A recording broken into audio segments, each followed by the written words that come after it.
Hello next video में आपका दोबारा स्वागत है। ये हमारा पार्ट 3 है, थिंकिंग फास्ट एंड स्लो का पार्ट 3 वीडियो है। और इस बुक में हम शुरुआत करेंगे।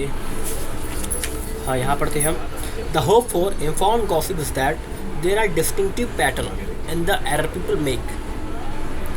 कुछ पैटर्न्स होते हैं, हम कोई गलती करते हैं तो उसमें कुछ पैटर्न्स होते हैं, और जो systematic patterns are called biases. Systematic errors are called biases. Systematic errors जो कि एक सिस्टम्स मतलब एक खास प्रकार के रूल को, जो रूल से जो एरर बने उसको हम बायसेस कहते हैं। और and they recur predictable in particular circumstances, और ये किसी पर्टिकुलर सर्कमस्टेंसेस सिचुएशंस में आपके पास आते हैं। When the handsome and confident speaker bounds onto the stage, for example, you can anticipate that the audience will judge his comments more favorably than he deserves. The availability of a diagnostic label for this bias, the halo effect, makes it easier to anticipate, recognize, and understand. अब इस book में आपको बता रखा है, जैसे कि आप YouTube पे कोई भी मोटिवेशनल स्पीकर की आप वीडियो देखते हो, कोई भी ऐसा आदमी जो कि मिनिस्टर्स की वीडियो देख लो, आप किसी भी स्पीच देखें आप, तो वो जिस कॉन्फिडेंस से आप वो अपनी स्पीच डिलीवर करता है, वो आपको बिलीव करने के लिए मजबूर कर देता है कि वो जो भी कहेगा वो सच कहेगा। और ये भी एक बायस है।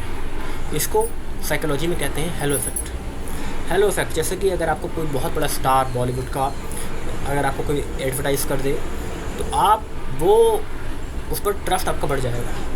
अब वो ट्रस्ट इसलिए बढ़ा क्योंकि आपने हेलो इफेक्ट, एक साइकोलॉजी में एक बायसेस हेलो इफेक्ट, उस इफेक्ट को आपने में होकर आपने उस चीज़ को बिलीव किया। आपकी भी कोई गलती नहीं है, क्योंकि वो एक साइकोलॉजिकल इफेक्ट है जो कि हुआ है।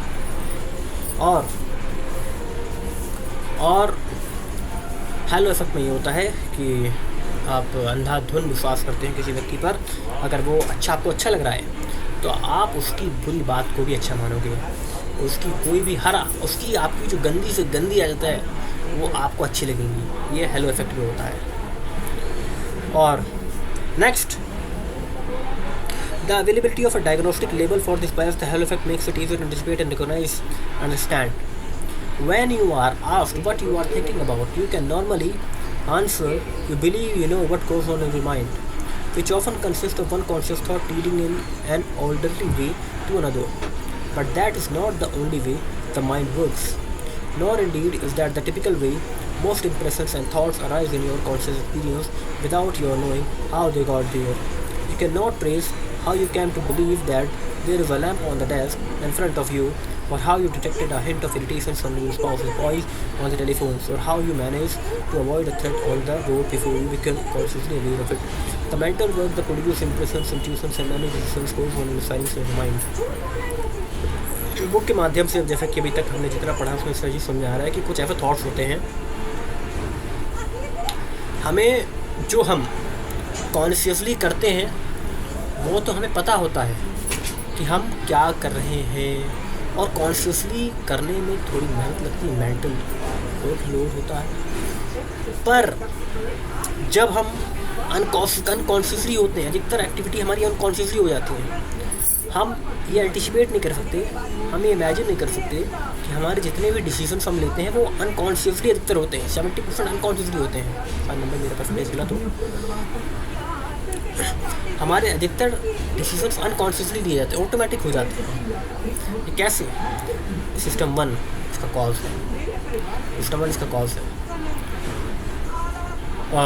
Thank you for watching this video, and we will cover the rest part in next video. Thank you.